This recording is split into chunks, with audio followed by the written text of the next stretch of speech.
Welcome to chapter 23, everyone. In this chapter, we're going to start looking at standard costs and comparing them to actual costs and looking at variances. So the first exercise we're going to start with is exercise 23-1.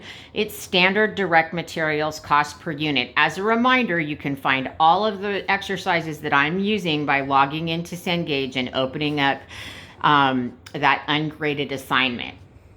So standard direct materials cost per unit. And we have these standard costs so that we can try to keep in line and understand how to budget going forward. They tell us that Crazy Delicious Incorporated produces chocolate bars. The primary materials used in producing chocolate bars are cocoa, sugar, and milk.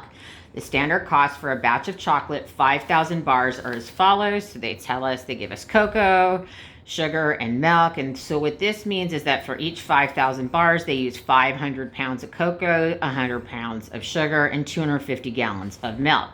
It says determine the standard direct materials cost per bar of chocolate. Round to 2 decimal places per bar.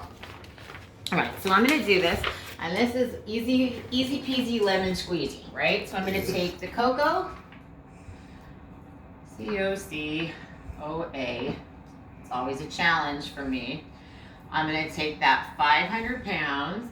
I'm going to multiply it times $1.40 per pound, and I'm going to get a cost per the batch of $700.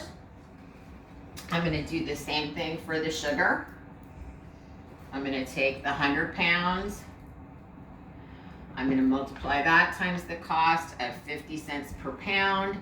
That's going to give me $50 for sugar. And then for the milk, we're going to do 250 gallons times $1.60. And that's going to equal $400. So now I have the total cost of my 3 ingredients. If I add them all up, it comes to $1,150. The problem wants me to find the cost per bar. This is the total cost for 5,000 bars. So I'm going to divide it by 5,000 bars to get a standard cost of direct materials per candy bar of 23 cents.